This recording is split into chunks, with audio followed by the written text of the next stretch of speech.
Hi, friends. Thanks for tuning in to the Mental Fitness Unscripted podcast, where our conversation will encourage your healthy living journey. Inspired by our Team Quadzilla coaching motto, healthy living starts between your ears, we talk about mental fitness in ways that challenge us to think about our thinking regarding topics like habits, leadership, exercise, values, marriage, parenting, and faith. Our hope with this podcast is to sharpen you as we sharpen ourselves to be all we were made to be. So let's dive right into the conversation on this episode of Mental Fitness Unscripted. Hey, good morning, Chad. Hello, good morning. Great to see you.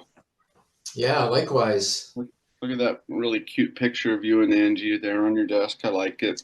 Oh yeah, that's from the Wayback Machine when we were still just dating. Oh, wow. Okay. Yeah. Yeah, that's from the 1900s. I'm not going to say much because I keep a picture of my wife before. This is about the time this was just before we were engaged. So Nice. That's awesome. I keep one like that too. I guess that's a good thing, right? Sure, yeah. Cool. Well, hey, you've got some stuff on your mind. You were writing yesterday. You were telling me that you were writing yesterday. I'm going to let you pick it up from there. Yeah, okay. This morning.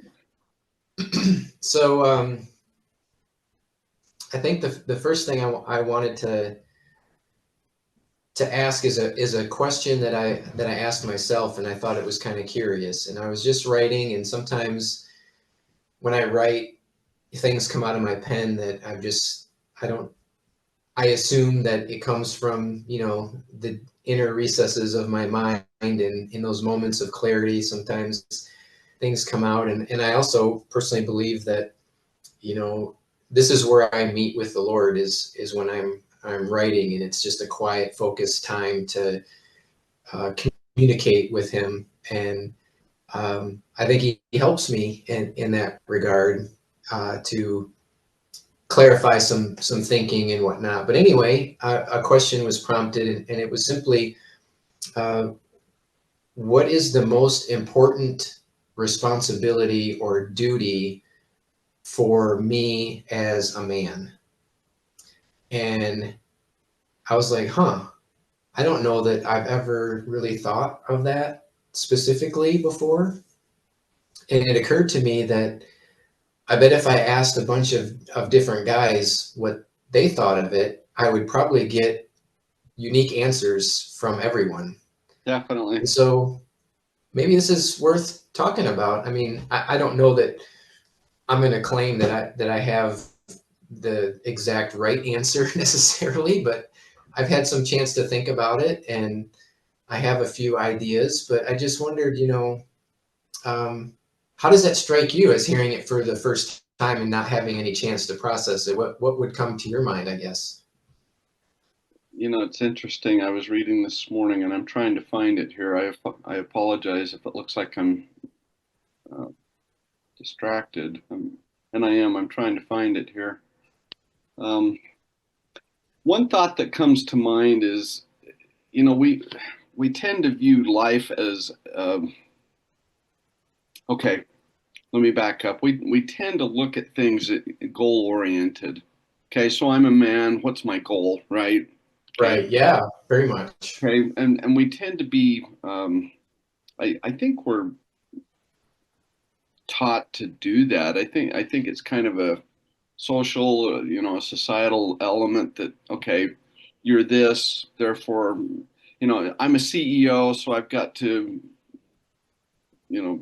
grow the worth of the company to X or whatever it is. Sure. I'm a runner and I need to be at a 6 minute mile or.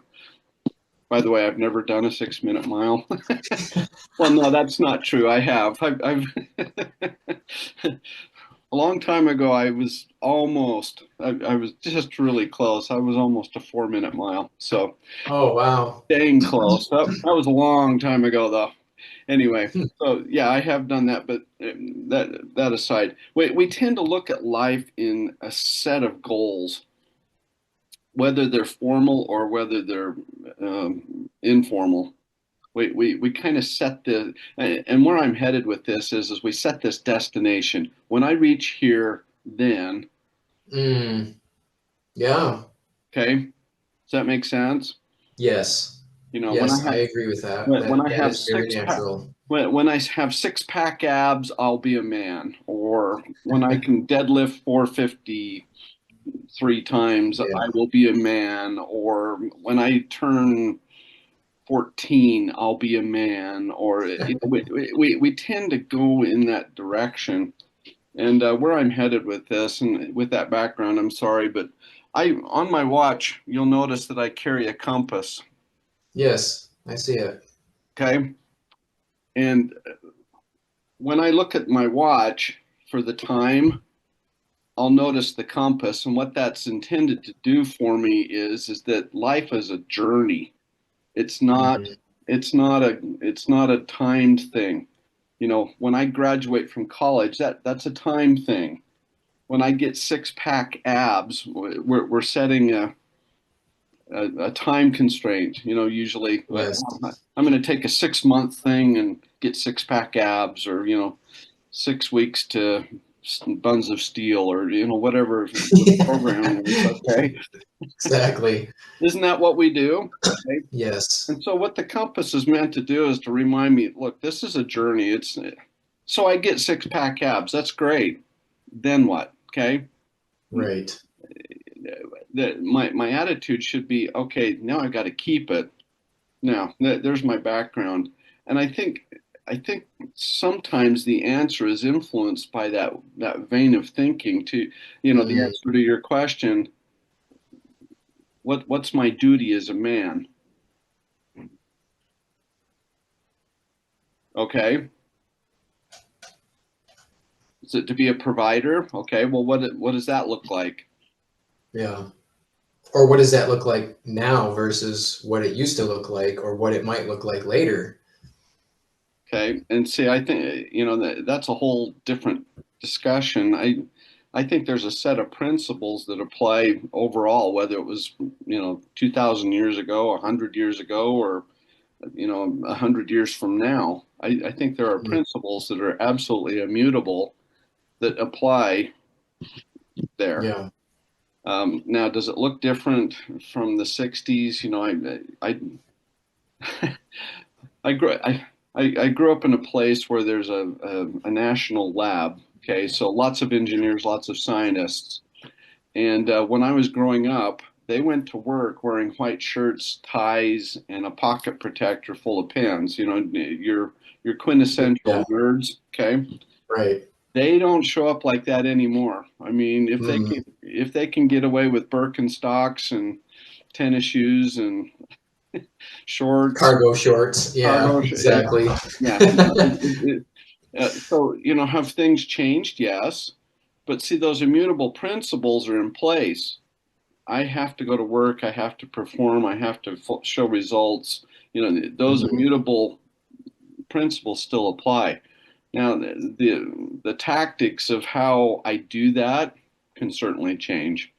So, I love your question because it does make you reflect. Is my primary duty to be a protector or a provider? I'm going to say yes, but what does that look like? And I think too that we stop short of really investigating or really uncovering what does that look like. Does that make sense? Absolutely. Yeah, and this is the challenge to our mental fitness is Hmm. spending the energy to think beyond just the first answer of, well, protect and provide. Yeah. Okay, well, so what? Okay, so I'm trying to find what I was reading this morning earlier. That's what happens when you read too many things at the same time.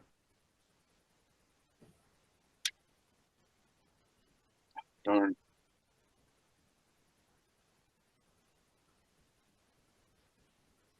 Anyway, keep going. I'll look for it. Okay.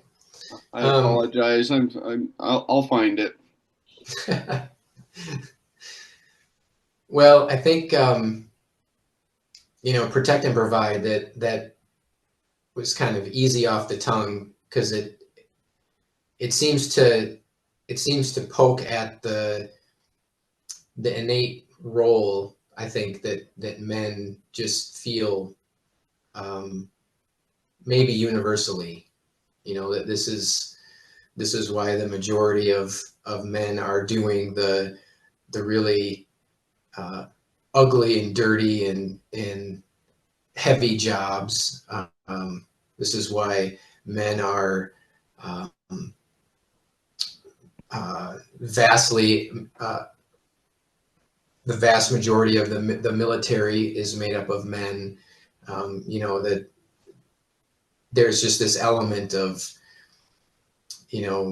doing the really hard things to help make society and family function. That's just how we're made. And I think most people can appreciate that. And so that's why a default answer might be, well, this is what my primary duty is. And so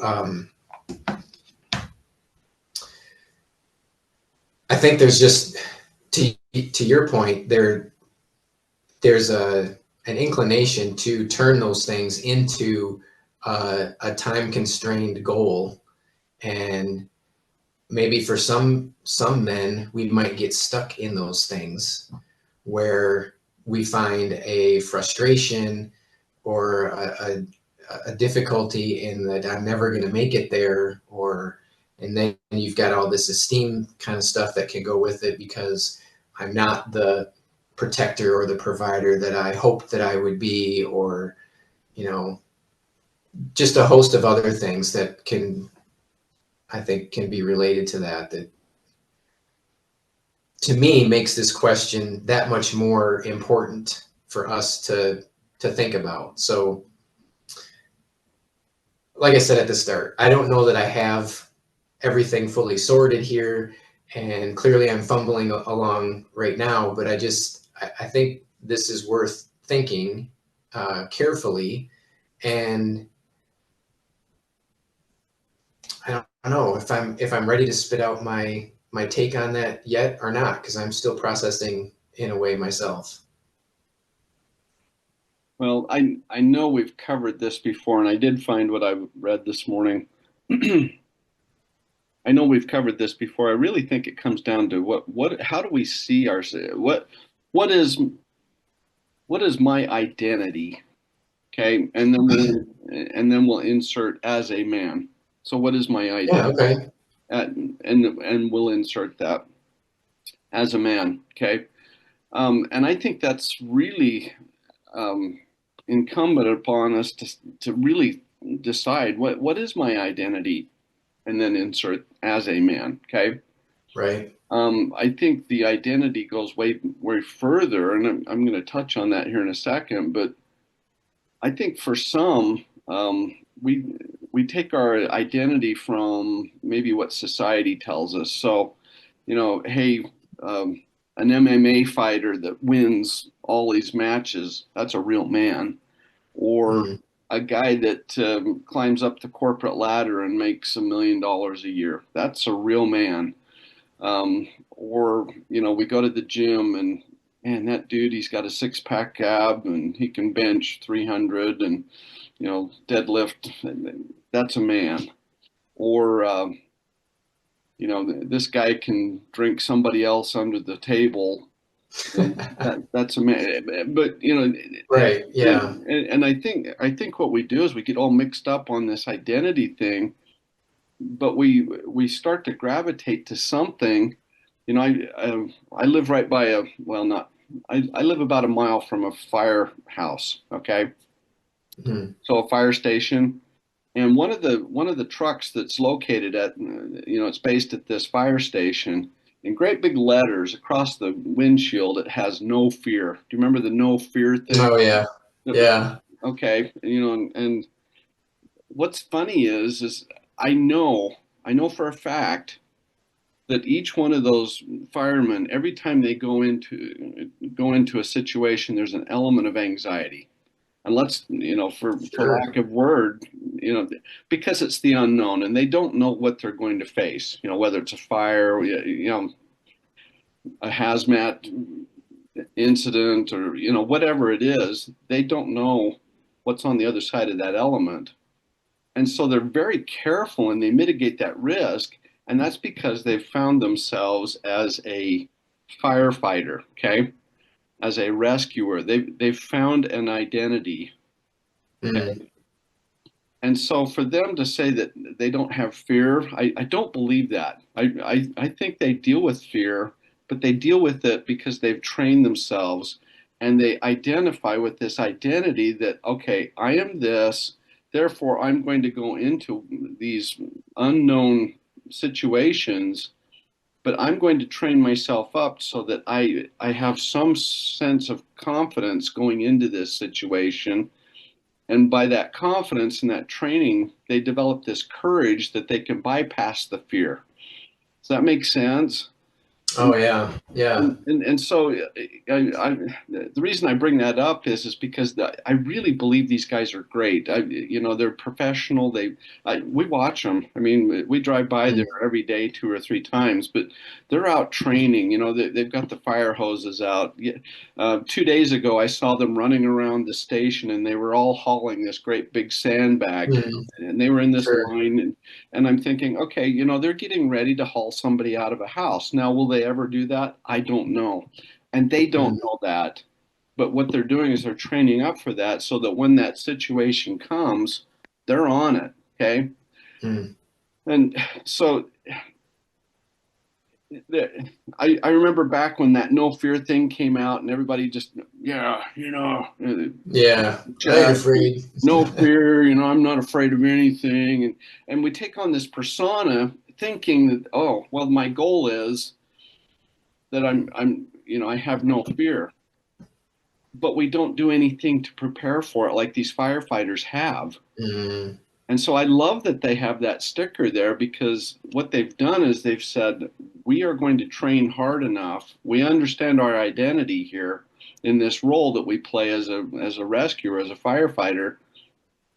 And therefore, we're going to put fear behind us instead of in front of us. Okay. Yeah. Does that make sense? And so it's back to my compass. There it is. It's this journey. And so when does a firefighter have enough confidence that they don't have to train anymore? I don't think that exists. I would totally agree. I would say never. Okay.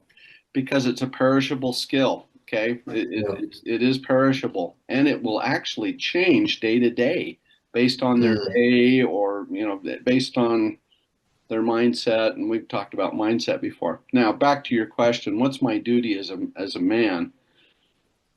What's my identity truly? And here's my core belief. My core belief is that I'm a son of God, literally. Yes. Okay? Yeah. Now, in a spiritual sense, I've got a father and a mother that are here on earth, but I believe that there is a divine spark inside of me. And we see it several times in the Bible. That's what I was reading this morning, the references to being a son of God. It shows up many times in the Bible. Okay. Yes, it does. In Acts, we are image bearers of our Creator. Exactly. Okay. In Acts it says, "For then, as we are the offspring of God," and then it goes on to talk about, and so if we take on that persona, that what, I have divinity in me. So what's my duty? What's my first duty? And I'm going to go back to those firefighters. I did that firefighter thing for a reason. What is their duty? Well, is it to run into a burning house and put their life at peril to come and get me? That's part of what they've been trained to do. That's part of their duty, but their first duty is to take care of themselves so that they can complete that mission. Fair. That's true. Does that make sense? Yeah, that's where the training comes in. Exactly. Okay. That's where the preparation and that's where the training comes in. And so, you play a lot of roles as a man. Let's list them. You've got a wife, right? Yep. So you're a husband. You've got a child. So you're a father. Okay. You've got a job, right? So you're a provider. Yep. And we can go through these roles, and we can say, okay, what role am I playing? And so here's where I think our duty is, and this is my, please, please understand, this is my opinion, okay? Yeah, right. I think our role is, and I don't mean it to be in a selfish vein, but in a sense, it is a selfish vein. My role is to be the best son of God that I can be. Mm.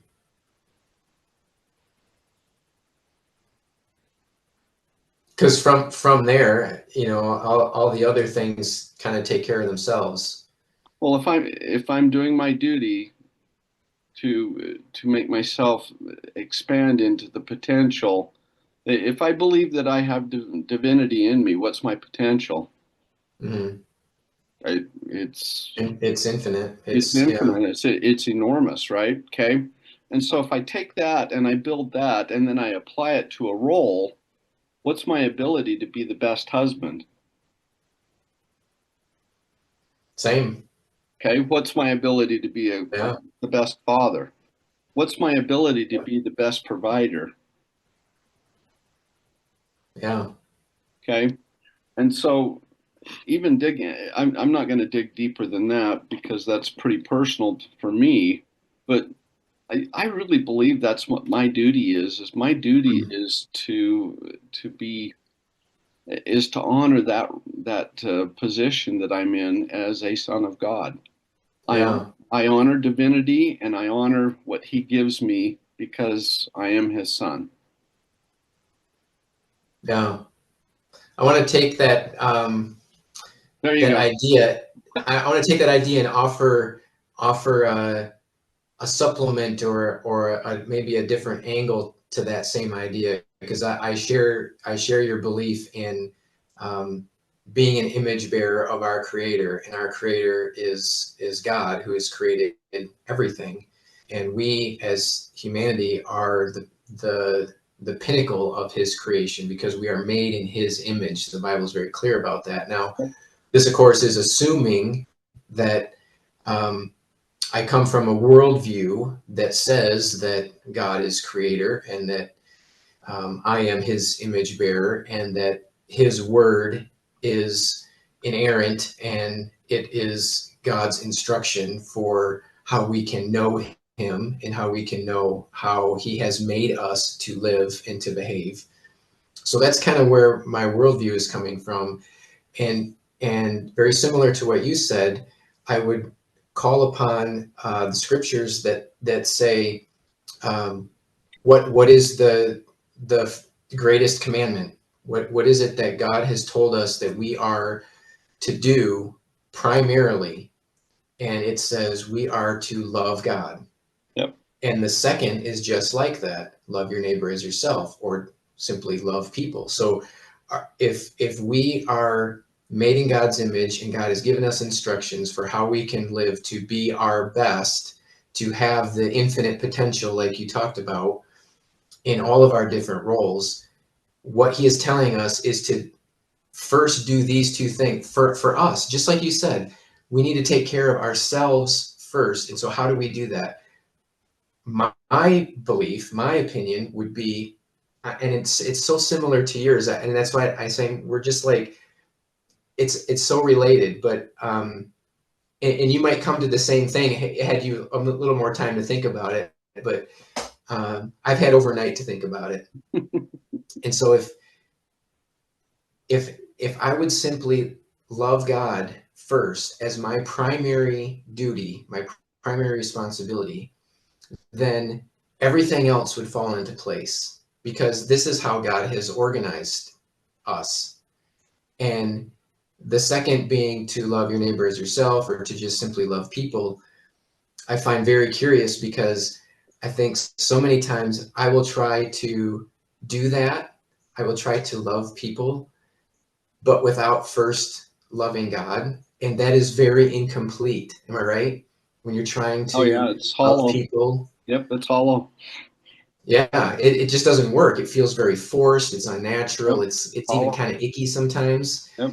And because I'm forsaking the first responsibility that I have, and that is to love God. So that just kind of, my pen was just literally exploding on the page when this stuff came out of me. And I'm just thinking, man, for all the ways that I want to complicate my life and to figure out what on earth am I here for? What am I supposed to be doing? And how can I be the best me? It's like, oh my gosh, it's that simple. Put my focus,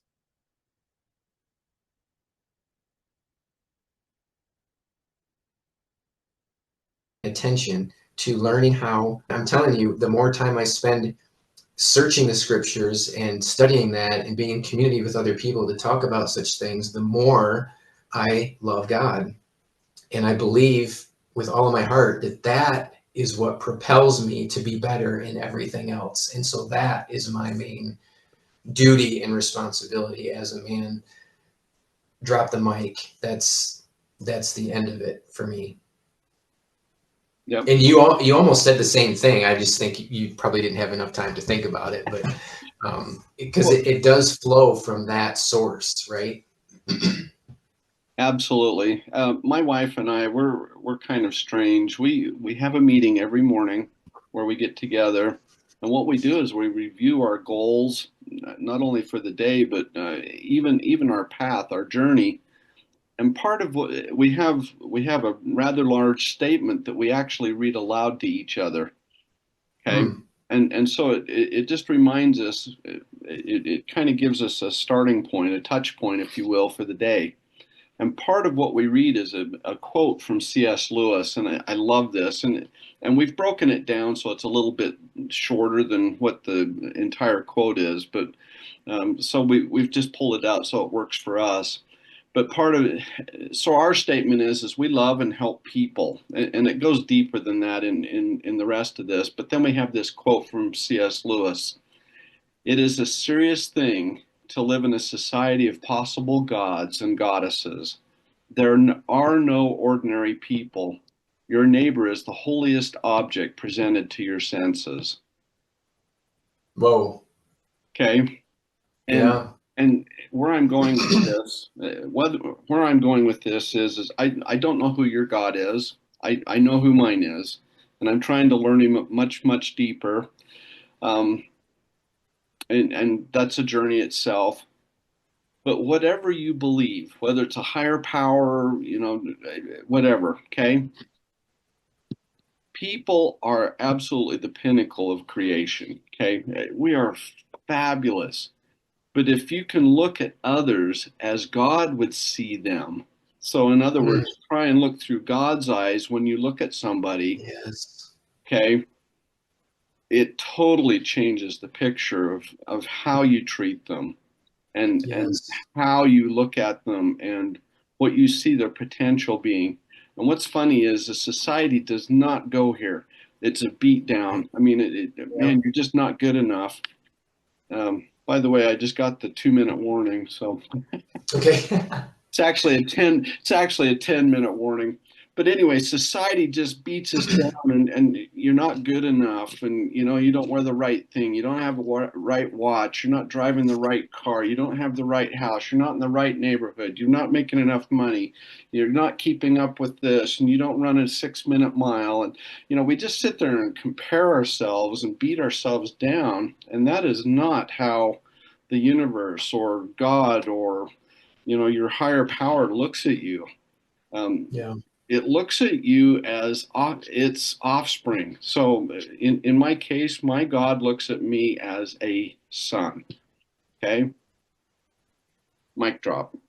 Yep. Yep. End of story. So just I love this quote, and this is just something that we touch every day, so that we condition ourselves when we're working with people to Mm, try and look at them as God would see them. It's a yeah. serious thing to live in a society of possible gods and goddesses. There are no ordinary people. Your neighbor is the holiest object presented to your senses. Yeah, because they are also made in God's image, and so are we. We are the same in that regard.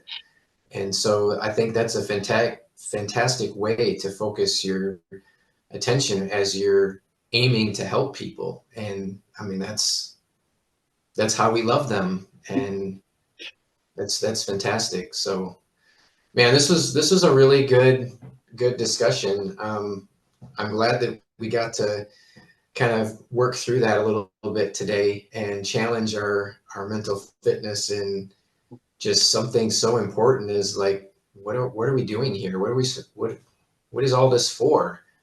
And it's really not as complicated as we try to make it. No, it's not. My wife and I went to a little store. I won't say the name of the store because I know they're having some trouble, but it's part of a chain, and they're closing their doors. They're shutting down several places around the country. Mm. And my wife knew that they had stuff on sale, so we stopped by, and this poor gal, I mean, she had this long line of people that she was at the checkout counter helping, and you could see she was just not having a great day. And so we actually determined, okay, our mission here is to make her smile. And if you look at somebody, and here's this young lady, she's a daughter of God. Yeah. She's a daughter of God, and she needed a smile. And so Yeah. we were able to make her smile, and that was just a lot of fun. Now, did we make a difference in her life? I don't know, but we made a difference in that moment, and if nothing Right. else, it helped us Absolutely. to just condition ourselves. I'll go back to the firefighters. Who lifts weights? Well, it's the firefighter. I can lift weights too, but I can't do it for, if I'm the one in trouble, I can't do it for him. Right. True. I can't do it for him. And so I think that's why it's incumbent on us to say, okay, I've got to build me to the best person that I can be to help you in whatever role or vein that looks like. Yeah. Fantastic. Man. So that's how I see Really my good. movie. Yeah. Yeah, that's good. Really good stuff today. I'm not a very good MMA fighter. Yeah. And I do not have six-pack abs, I promise. Yeah. I can do a lot of sit-ups, but I don't have six-pack abs. Yeah. Cool. All right. So did we? I think we determined it for ourselves, but you know what? Yeah. I mean, here again, the hope is it's a journey. Remember. Yes, it's a journey, and the hope is that at the very least we've compelled somebody else to think about the question and to wrestle with that on their own. Yeah, that's mental fitness. That's the exercise. You've got to exercise between your ears. Yep. What's my role as a man? Yep. All right, sir. This was good. Thank you again. Thank you.